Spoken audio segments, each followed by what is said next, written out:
नमस्कार, आदाब, सत श्री अकाल और अस्सलाम वालेकुम। मैं हूं मोहम्मद अहमद काज़मी, लेकर आया हूं आपका पसंदीदा कार्यक्रम आपके रूबरू। इस कार्यक्रम में हम आपको बहुत से ऐसे ख़बरों के पीछे तक ले जाते हैं जो आमतौर पर आपको अखबारों में, टेलीविज़न में नहीं मिलते।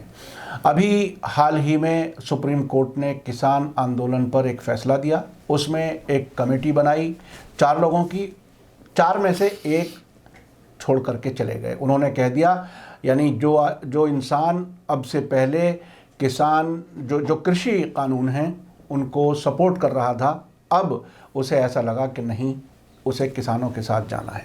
लेकिन इस सारे जो जुडिशल प्रोसेस है, जो कुछ इस सिलसिले में हो रहा है और उससे पहले क्या क्या कुछ होता रहा है, कानूनी नज़र से आखिर क्या कुछ तब्दीलियाँ, क्या कुछ हो रही हैं, वो सब समझने के लिए मेरे साथ ख़ास मेहमान हैं। वदूद साजिद साहब सीनियर जर्नलिस्ट हैं और कानून की ख़बरों पर ख़ास नज़र रखते हैं। अब से पहले भी आपने उनके बहुत से कार्यक्रम देखे हैं और पसंद भी किए हैं। वदूद साजिद साहब, वेलकम है आपका मीडिया स्टार वर्ल्ड में। आप बताइए कि आखिर ये किसानों वाले मामले में अदालत ने क्या कुछ किया। हालांकि ये समझा जा रहा है कि अदालत की एक तरह से बहुत ज़्यादा बेइज्जती भी हो रही है आवाम के दरमियान। आम आदमी भी, हद तो ये हो गई कि किसानों ने इससे पहले ये कह दिया था कि हम अदालत जाएंगे ही नहीं। क्रेडिबिलिटी इतनी नीचे आ चुकी है, आप क्या कहते हैं? देखिए, आपने एक बात सही कही कि बेइज्जती बहुत हो चुकी है, लेकिन उससे बड़ी एक और बात है कि जो सुप्रीम कोर्ट की गैर जानिबदारी है, निष्पक्षता है, वही जो है मशकूक हो गई है, यानी सस्पेक्टेड हो गई है। तो ये अब इसको सुप्रीम कोर्ट कैसे इसको रेक्टिफाई करेगा, हमें समझ में नहीं आ रहा है कि आखिर कैसे होगा। उसकी वजह क्या है कि पिछले कम से कम 2 सालों में सुप्रीम कोर्ट के इस तरह के निर्णय आए हैं कि एक तरफ अगर सरकार है और दूसरी तरफ कोई कम्युनिटी है या देश है या देश के कुछ सेक्शंस हैं, तो ऐसा लगा कि सरकार की तरफ झुकाव है, चाहे कितना ही सरकार उसमें ज़्यादती पर हो।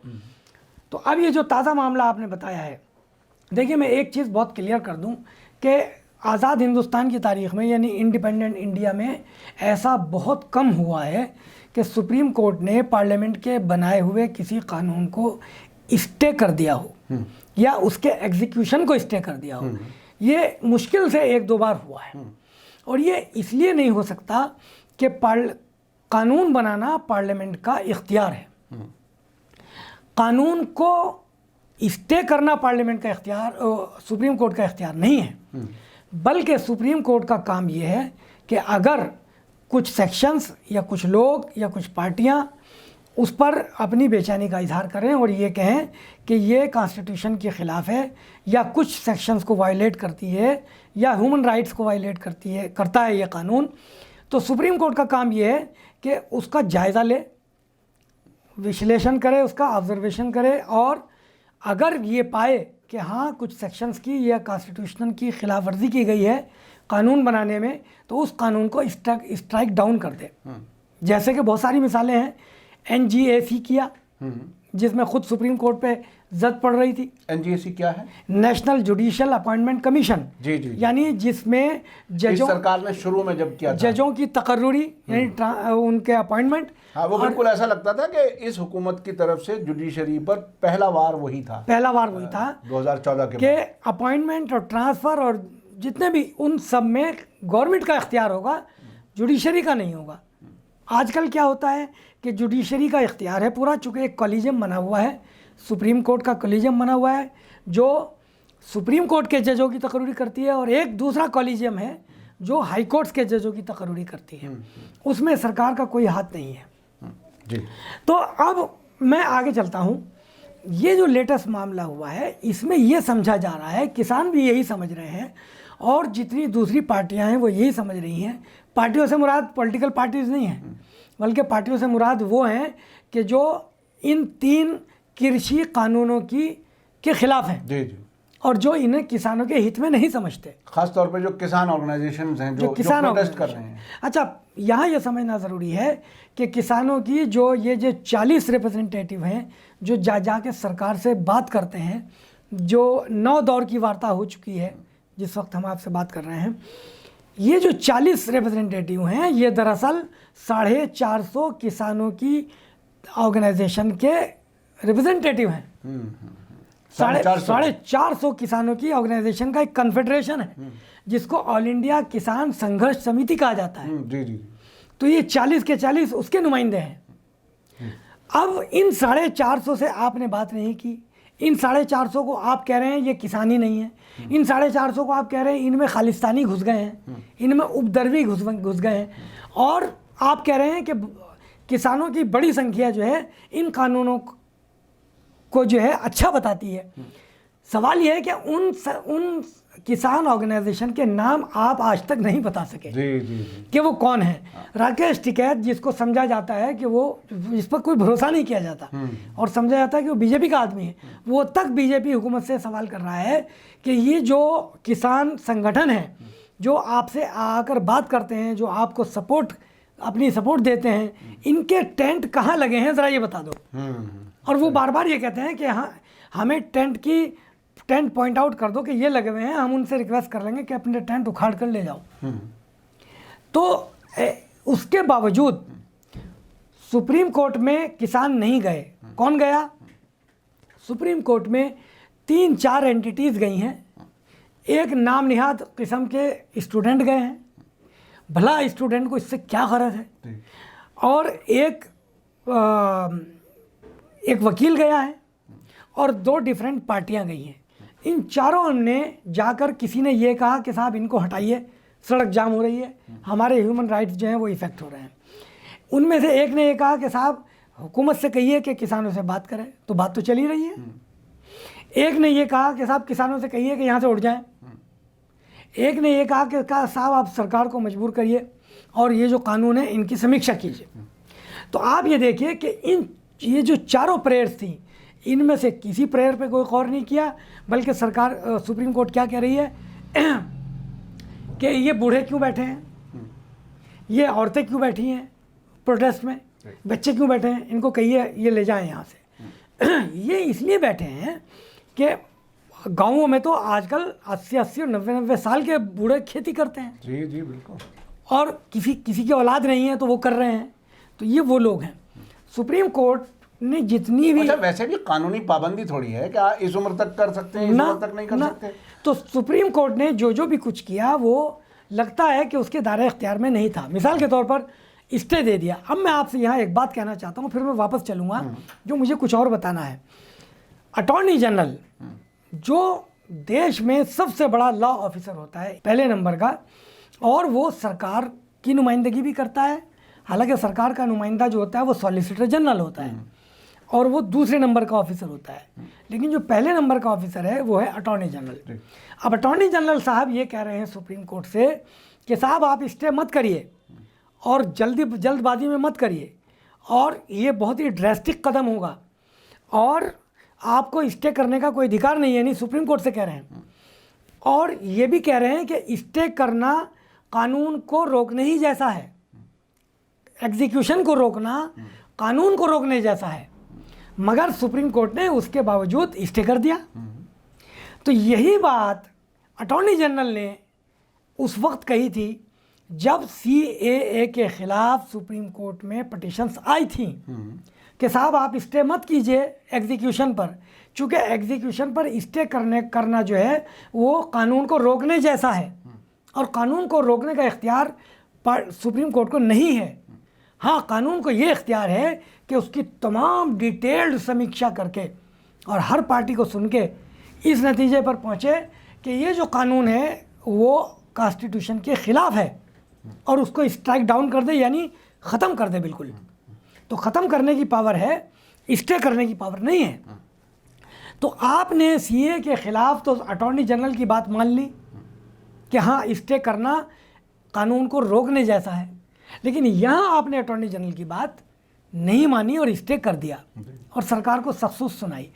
अब हम चलते हैं अपना जो आज का हमारा असल इशू है। कमेटी सुप्रीम कोर्ट ने बनाई किसानों के लिए, सबको मालूम है।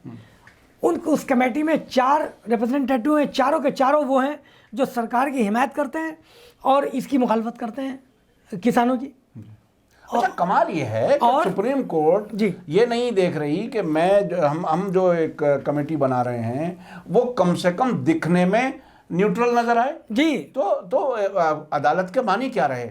देखिए, इंसाफ होना भी चाहिए और इंसाफ दिखना भी चाहिए। तो ये इंसाफ दिख ही नहीं रहा, तो कैसे भरोसा करेंगे सुप्रीम कोर्ट के उस पर? तो अब तो किसान और जितनी भी पार्टी हैं वो सब ये कह रहे हैं कि ये इनडायरेक्टली गवर्नमेंट ने इनको खड़ा किया था सुप्रीम कोर्ट में, और सुप्रीम कोर्ट ने इन्हीं की मदद की है। यानी पिटीशन भी जो डलवाई थी वो सरकार ने ही डलवाई थी जी। उसके बाद जो कुछ सरकार ने वहां अदालत में कहा वो भी, और जो कुछ उनके चहीतों को कमेटी में बनाया गया वो भी, वो सब कुछ सरकार के इशारे पर ही हुआ। अब उनमें से जो एक सिख मेंबर थे उन्होंने उससे बैकआउट कर लिया है, चूँकि आमतौर पर सिखों में ये है कि वो सिखों के खिलाफ नहीं जाते।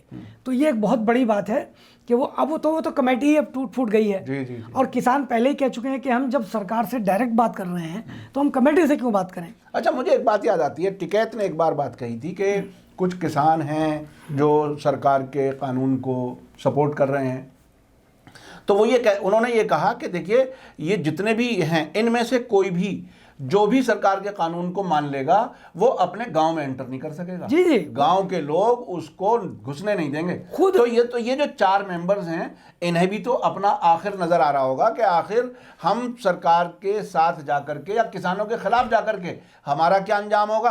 अंग्रेजी अखबारों में आर्टिकल छपवा के खुश हो लेना, सरकार को खुश कर लेना या खुद को खुश कर लेना, वो आम आदमी तक तो पहुंचता नहीं है। अब ये आम आदमी तक इनके नाम पहुंच गए, जो एक तरह से अगर पंजाबी में कहा जाए तो तनखैया किस्म के लोग। तो अब जाहिर है वो सिख जो है वो तो जैसे ही ये 4 लोगों की कमेटी बनी, तो उनमें जो एक मेंबर हैं सिख भूपेंद्र सिंह मान, उनको उनकी ही ऑर्गेनाइजेशन ने अपनी ऑर्गेनाइजेशन से निकाल दिया। जी। और सिखों ने कह दिया कि आप जो है तनख्वाहियाँ हैं और आपके खिलाफ कार्रवाई होगी, तो उन्होंने फ़ौरन उससे बैकआउट कर लिया और ये कहा है कि मैं हमेशा पंजाब और हरियाणा के किसानों के मफादात के लिए खड़ा रहूँगा।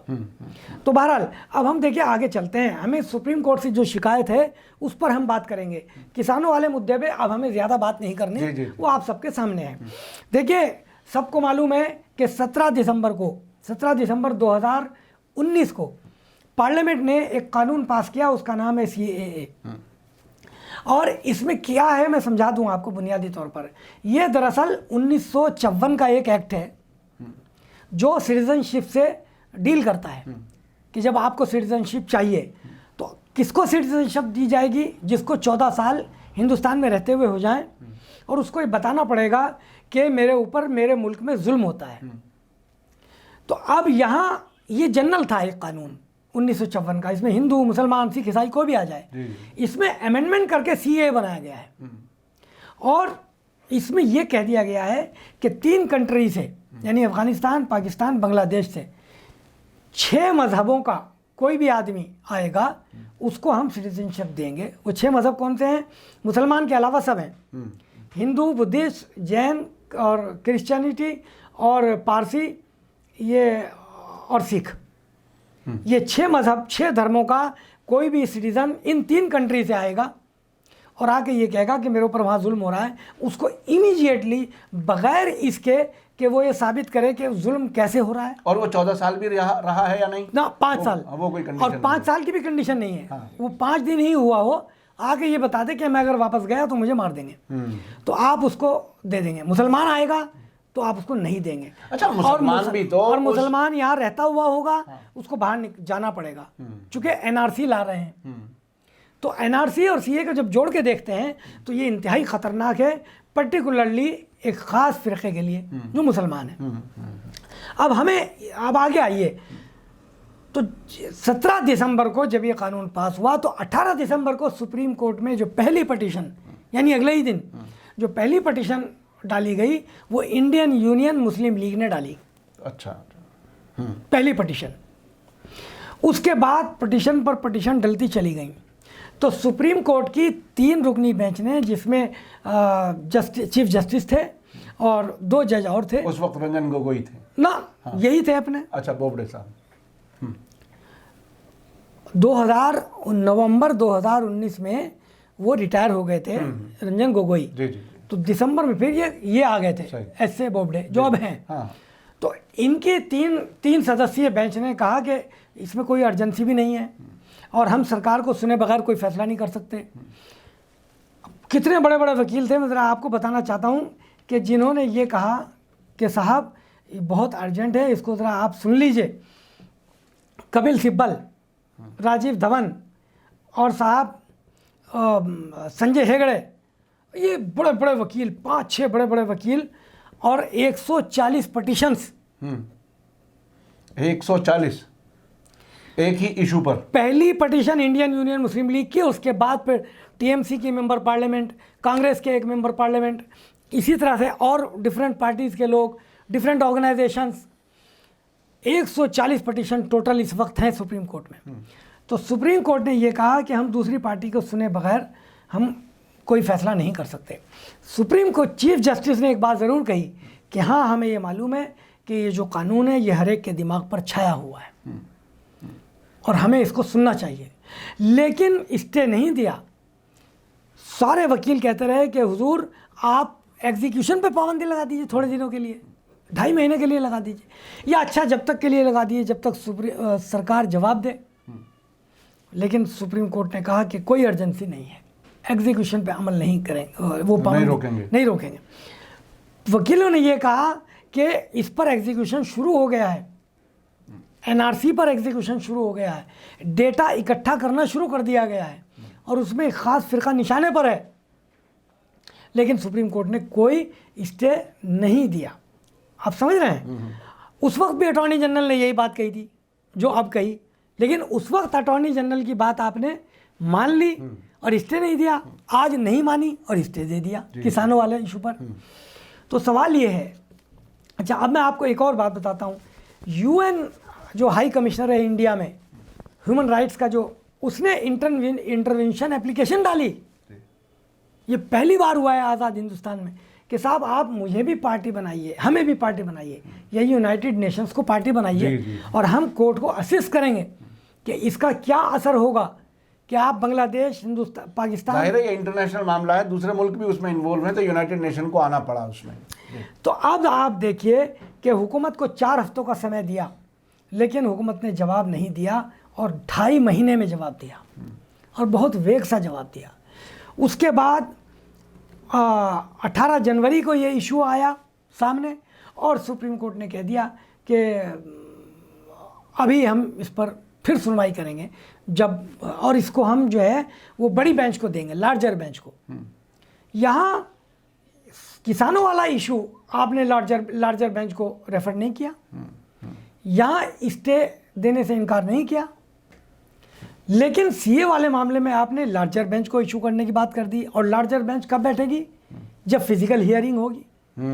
और फिजिकल हियरिंग कब होगी अल्लाह जाने। वो तो जानबूझ करके ऐसा लगता है कुछ वकीलों ने अभी शिकायत कुछ वकीलों ने नहीं, बहुत सारे वकीलों ने, यहाँ तक कि बार एसोसिएशन के सदर ने कहा कि साहब जब सारी चीज़ें खुल गई तो आप क्यों नहीं शुरू कर रहे हैं फिजिकल हियरिंग? इसीलिए शुरू नहीं कर रहे हैं कि 370 पे बात करनी पड़ेगी, दिल्ली फसाद पे बात करनी पड़ेगी, जामिया वायलेंस पे बात करनी पड़ेगी, जेएनयू वायलेंस पे बात करनी पड़ेगी और ये सीए पे बात करनी पड़ेगी और एनआरसी पे बात करनी पड़ेगी। आप कर नहीं रहे हैं। ये जस्टिस मार्कंडे काटजू ने एक बात कही है बहुत ही ख़तरनाक, जो हम नहीं कह रहे हैं। उन्होंने कहा है कि सुप्रीम कोर्ट जो है वो नेतागिरी कर रहा है और जुडिशल एडवेंचरिज्म कर रहा है। और क्या मतलब है आपका इस सब से? तो अब हम थोड़ा सा और आगे बढ़ते हैं। मैंने ये आपको बात बताई थी। उसके बाद 18 फरवरी को टेकअप हुआ, 18 फरवरी 2020 को। तब सुप्रीम कोर्ट ने इस पर कोई बहस नहीं की और इसको कह दिया कि बाद में सुनेंगे। तो आपने दो साल से ज़्यादा का वक्त हो गया, आप इतने इम्पोर्टेंट इशू पे बात नहीं कर रहे हैं जिसमें 130 करोड़ लोगों का मुस्तकबिल इन्वॉल्व है और ख़ासतौर पर 14 करोड़ या 15 करोड़ मुसलमानों का मुस्तकबिल इन्वॉल्व है। लेकिन किसानों के मामले में आप इस हद तक चले गए कि बूढ़ों से भी कह दिया आप उठो वहाँ से, औरतों से भी कह दिया आप क्यों बैठी हैं। शाहीन बाग में कौन बैठा था? क्या औरतें नहीं बैठी थी? बिल्कुल। और शाहीन बाग में क्या लोग मरे नहीं थे? और इतनी ही सर्दी नहीं थी क्या? और वो हिंदुस्तान के शहरी नहीं थे क्या? और पूरे हिंदुस्तान में हो रहे थे वो प्रोटेस्ट। और पूरे हिंदुस्तान में हो रहे थे। वो सिर्फ दिल्ली में नहीं थे, बल्कि पूरे हिंदुस्तान में मुख्तलिफ सूबों में की रियासतों में बहुत जगहों पर हो रहे थे। तो सीए को जब आप एनआरसी के साथ मिलाकर देखते हैं तो ये किसान कानून से भी ज़्यादा खतरनाक है, लेकिन उस पर आप सुनवाई नहीं कर रहे हैं, स्टे नहीं दे रहे हैं, कोई बात नहीं कर रहे हैं आप। इलेक्ट्रोल बॉन्ड पे, हाँ, इलेक्ट्रोल बॉन्ड पे आप बात नहीं कर रहे हैं, जो इंतहाई अहम इशू है। जिसमें बीजेपी का हुकूमत का कहना है कि कोई हमसे पूछ नहीं सकता कि कितना पैसा किसने दिया। पीएम केयर फंड पे आप बात नहीं कर रहे हैं। एक खतरनाक बात आपको बताता हूं जो किसी ने नहीं कही आप तक, पूरे मुल्क में कोई नहीं कह रहा है। जिस समय सुप्रीम कोर्ट ने सीए पर स्टे लगाने से इनकार किया और इनडायरेक्टली सरकार को राहत दी और डायरेक्टली सीए के खिलाफ जो लोग प्रोटेस्ट कर रहे थे उनको स्नब किया, उनको झटका दिया, उनको उनके खिलाफ काम किया, उसी समय सुप्रीम कोर्ट ने एक बहुत ही ख़तरनाक काम किया।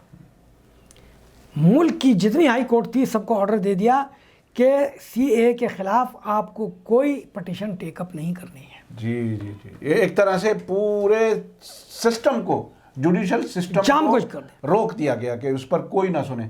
यानी इंसाफ के लिए कोई अगर आपके पास आए तो आप इंसाफ देने की कोई कोशिश ना करें, क्योंकि ये सुप्रीम कोर्ट की तरफ से हिदायत। क्यों किया ये? इसलिए किया कि each and every high court is constitutional high court.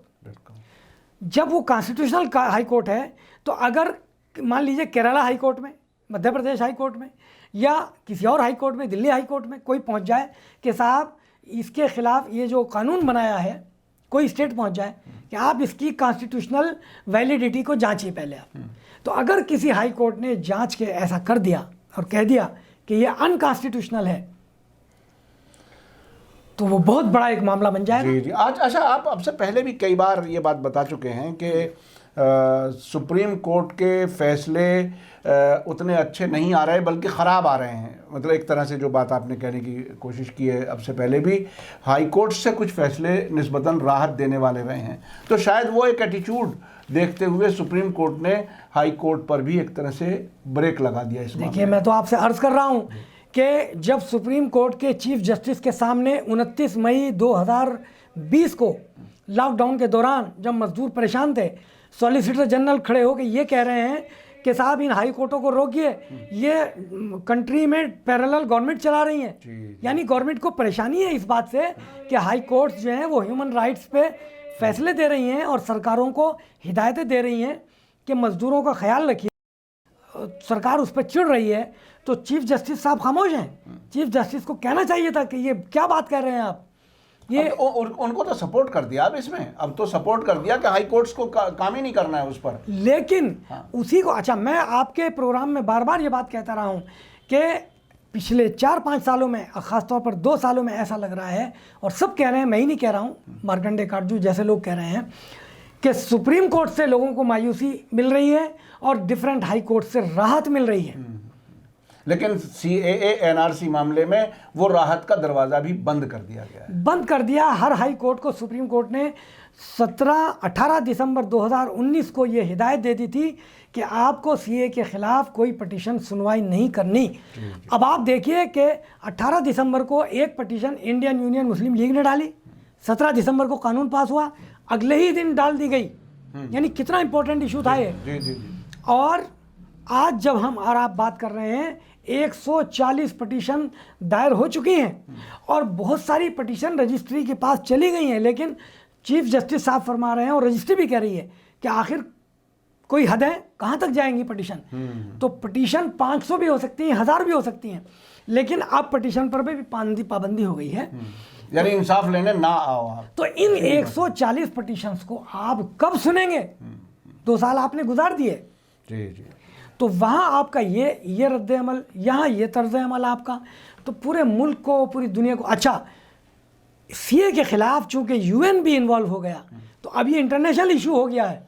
जी जी। तो इंटरनेशनल लेवल पर आप, मैं सुप्रीम कोर्ट से कह रहा हूँ कि आप क्या पैगाम दे रहे हैं कि अच्छा, मैं आखिर में एक हल्का सा कंफ्यूजन दूर करने के लिए कि अमित शाह का बयान आया था दिसंबर में कभी, जिसमें ये कहा था कि जनवरी से हम CAA NRC जो है वो लागू करने जा रहे हैं। अभी उसकी क्या स्टेटस है? देखिए, उसका क्या स्टेटस 17 दिसंबर 2019 को पार्लियामेंट में अमित शाह का एक बयान था राज्यसभा में, और उसमें क्रोनोलॉजी समझाई गई थी जी जी जी जी कि पहले ये आएगा, फिर ये आएगा, फिर ये आएगा। 3 दिन उसमें कानून थे। तो मसला क्या है कि अल्लाह की तरफ से एक अजाब आ गया पूरी दुनिया पर, जो हिंदुस्तान पे भी आया कोरोना की शक्ल में। तो उसमें लॉकडाउन हो गया, उसकी वजह से CAA और ये NRC पे काम रुका हुआ है। लेकिन हमें ये पता चला है कि यूपी में, मध्य प्रदेश में, जहाँ जहाँ सरकारें इनकी हैं, और कर्नाटक में, वहाँ अंदर अंदर खामोशी के साथ NRC पर काम हो रहा है, नेशनल रजिस्टर, हाँ, उस पर काम हो रहा है और डिटेल जमा की जा रही हैं। लेकिन बहुत से सिटीज़न जो हैं बहुत जागरूक हो गए हैं, और बहुत सी जगहों पे इनको मना कर दिया गया है, डिटेल और डेटा नहीं दिया गया है। मैं एक बात और बता दूं, मुझे याद आ गया कि 16 मार्च 2020 को जब सुप्रीम कोर्ट में ये फिर वकील गए और कहा कि साहब आप CAA पर क्यों सुनवाई नहीं कर रहे हैं, तो उसमें ये कहा कि हम सबरीमाला मंदिर का केस सुन रहे हैं, उसके बाद करेंगे। यानी सबरीमाला मंदिर का केस इतना अहम था, इतना इंपॉर्टेंट था। अच्छा, वो केस क्या है वही बता देता हूँ। सबरीमाला मंदिर में, जो कई सौ साल पुराना मंदिर है, उसमें औरतों को नहीं जाने दिया जाता। 12 साल से लेकर और 45 साल तक की औरत को जाने नहीं दिया जाता। क्यों? कि इनको हैज आता है, माहवारी आती है, ये नापाक हो जाती है, इसलिए मंदिर में इनको हमारे मंदिर में मत आने दो। 12 साल की लड़की से लेकर 45 साल की औरत तक इस उम्र में माहवारी आती है, तो उनको मंदिर में नहीं आने दिया जाता। तो जो ह्यूमन राइट्स के लोग थे वो गए मंदिर में, सुप्रीम कोर्ट में, और सुप्रीम कोर्ट ने परमिशन दे दी। 5 सदस्यीय खंडपीठ ने दे दी इजाज़त कि ये औरतें जा सकती हैं। और उसमें एक जो इंदु मल्होत्रा जो औरत थी जस्टिस, उन्होंने डिसेंट किया कि नहीं, ये नहीं जा सकती, आप धर्म में जो है मुदाखलत कर रहे हैं। तो सबरीमाला मंदिर इतना इंपॉर्टेंट इशू था कि अब उसको जो है ना लार्जर बेंच उस पर सुनवाई कर रही है। तो चीफ जस्टिस साहब ये फरमाते हैं कि हम पहले सबरीमाला मंदिर सुनेंगे, उसको डिसाइड करेंगे, फिर CAA पे करेंगे।